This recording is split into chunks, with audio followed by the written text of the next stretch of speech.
second speaker is Kristen Sullivan. Kristen is a partner at Deloitte Touche Sustainability and KPI Services, working with clients to help address their sustainability and non-financial disclosure strategy needs. Good morning. Good morning, Kristen.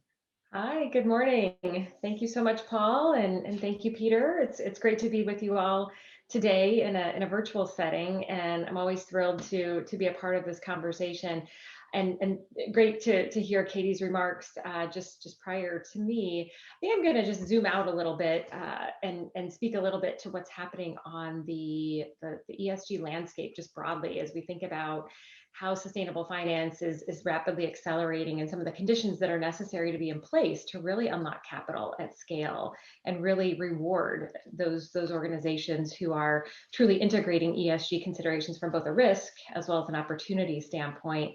And I know that, you know, reporting is not always the sexiest of topics, but I would say that even in just the last couple of weeks, there have been unprecedented developments in the overall ESG landscape that I think anyone will be excited about in terms of really putting that emphasis on the importance of transparent, high quality, relevant and reliable ESG information from a data exchange to really inform decision making among all market participants. So maybe I just step back and speak just broadly from a market perspective. I think clearly this is a very sophisticated audience, but you know, we think about entering 2020 with the level of energy that we saw coming out of the BlackRock Larry Fink, Dear CEO letter, the attention by State Street and other large institutions, the attention at Davos around just this concept of, you know, whether it was the theme of the fundamental reshaping of finance or just this emphasis on the need for more consistent, high quality and meaningful ESG disclosure to drive efficiency in the capital markets and recognizing that we have large systemic risks that are facing the capital markets. Clearly pre-COVID, you know, we saw with the World Economic Forum's annual risk report that the top 5 of risks to the global economy, both in terms of impact and likelihood, were environmental in nature. And I think just to touch on some of the points that Peter made in the introduction, somewhat under the radar, you might argue, was infectious disease in terms of top 10 in terms of impact to the economy, but the global economy was really nowhere on the radar in terms of likelihood. And so I think what certainly happened is this sort of radical recalibration of risk within organizations and really rethinking the way enterprise risk is organized and the time horizons that are used and the ability to access information to really think about those risks and disruptors from an environmental and societal standpoint that companies need to be better equipped for. And we've seen the capital markets really reward those companies who were high ESG performers with the ESG fund outperformance in the first couple of quarters of the year. You know, I think that just to further emphasize on the investor attention that we saw and very much this emphasis on not just more information, more ESG disclosure that investors are looking for, but more standardized disclosure. And we saw for the first time sort of a declaration that there are specific standards that investors are looking for companies to follow. And that's all in the spirit of, you know, absent effective disclosure, decision useful disclosure, that the markets aren't able to effectively price risk. And so we started to see this momentum around standards really start to mobilize. You know, I think from a risk perspective, and you think about the corporate response and the continuous evolution around the way companies are navigating these unprecedented times, you know, companies continue to make bold assertions, bold commitments, bold ambitious targets, which is so inspiring to see. And I think, again, in the spirit of this rapid acceleration from a sustainable finance standpoint, that there's a new level of accountability to companies who are making these really bold and ambitious assertions to the market.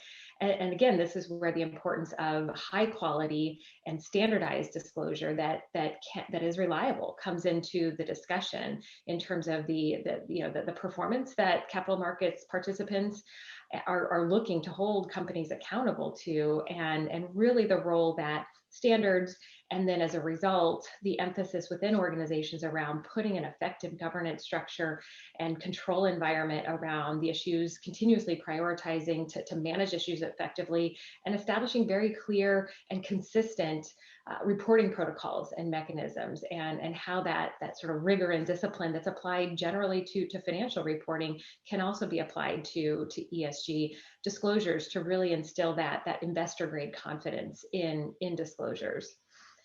I think we've seen, even over the last couple of months, the momentum continue to grow. I think we saw somewhat of a pause in terms of the pandemic, and then clearly the continual societal compounding concerns that we see companies navigating. But we've seen just over the last even just couple of weeks and months where from a policy and regulatory standpoint, clearly the EU in particular is moving rapidly in terms of really advancing ESG climate considerations. Even in the U.S., where we generally just understand that this whole agenda is not driven out of Washington, not going to be anytime soon, and soon is a relative term, I think, as we can all appreciate. But we did see that the SEC's Investor Advisory Committee put out a very clear recommendation to the commission that, if you continue to sit on the sidelines and you're not actively engaged in this discussion, this is all going to take shape out of Europe or elsewhere, and U.S. companies are going to be having to navigate somewhat uncharted territory in terms of how they continue to deliver from a competitive landscape, high quality, meaningful ESG information. We saw just a couple of weeks ago, the Regulation SK modernization rules were finalized. So the first time the SEC has an ESG disclosure requirement. This is not just guidance, but a particular emphasis on the importance of human capital, and a clear disclosure requirement, very principles based, but definitely a signal to U.S. companies, and it's elevating the conversation within organizations. I think on the broader standards landscape, ESG standards landscape, I know many of you are likely following many of the developments just starting a couple of weeks ago, where we saw the joint statement by the five large ESG standard setters and frameworks committing to work together along with IFAC in terms of really working towards a more authoritative market infrastructure to really help drive clarity and reduce that uncertainty and fragmentation, if you will.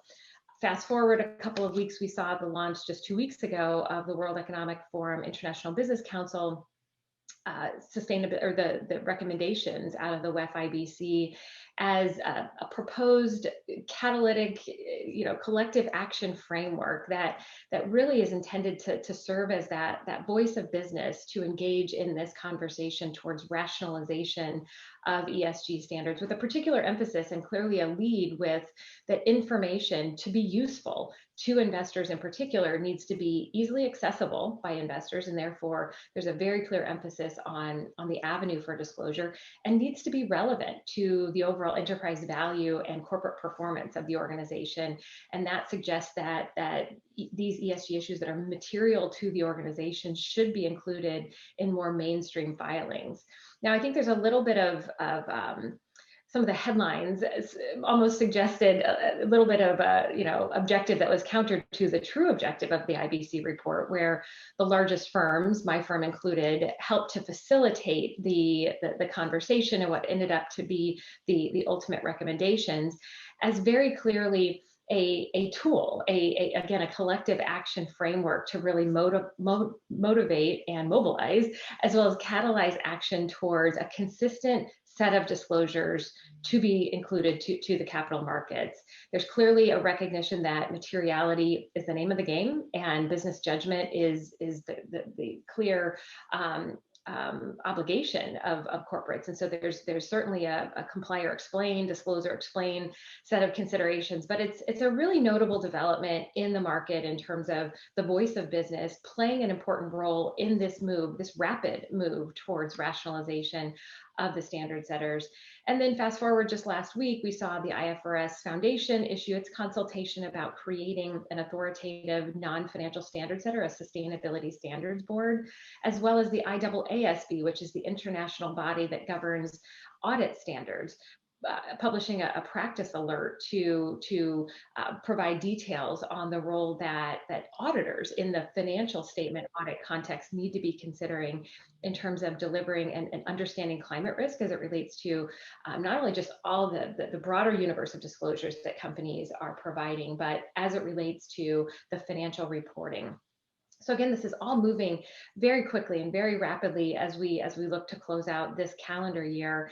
And I think just a few takeaways for all on the line and sort of just the broader community that, the importance of standards is clear. The information efficiency that can be promoted through standards is critical. We all recognize that standards can't solve for every opportunity or risk that an organization has, but it helps to drive that efficient access to and transparency effectively.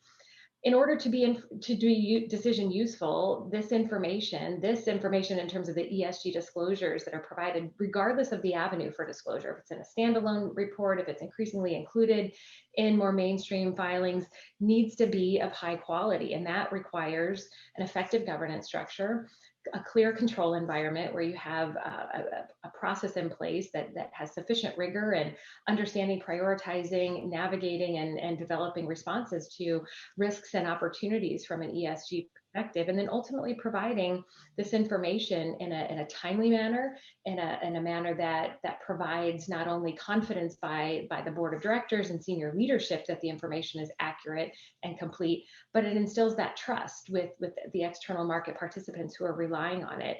And the role that external assurance can play is an increasing part of the discussion when you think about an effective governance structure and how critical monitoring and assurance is a part of any governance structure. So again, a lot of emphasis on the evolution, the rapid evolution towards rationalization of standards, which will enable more efficient disclosure to the market. So I'll pause there, and I don't know if we have a few minutes for questions.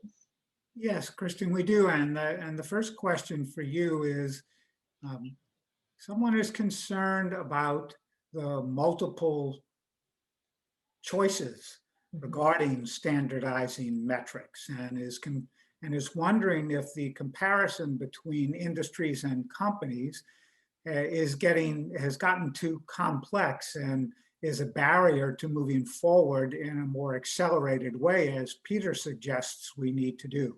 Do you have a response to that? Yeah, I think there's certainly been this common refrain, this fatigue in the market in terms of the disclosure landscape and the whole multitude of players, both standards as well as the data providers that continue to become much more influential in encouraging and motivating corporate behavior from a disclosure standpoint. I think that just puts the emphasis on the importance of the developments that I just explained. The World Economic Forum IBC report is intended to define 21 core metrics and 34 expanded metrics that draw on existing standards to really demonstrate how companies can look to, in a consistent fashion, look to recognize standards in an efficient and a very focused manner. And this is all a step in the mobilization towards a more comprehensive corporate reporting scenario where, again, the IFRS Foundation has a consultation to create a sustainability standards board that would create that due process, governance, and authoritative nature of ESG disclosure that would somewhat remove the latitude, if you will. Now, it's not going to completely, as I mentioned before, business judgment is really the name of the game. And so companies really need to determine how to most effectively communicate with their critical stakeholders. But we are seeing this movement to rationalize and drive more clarity so it reduces the fatigue that I think this participant is touching on. Okay. Peter, did you have any other questions for Kristen?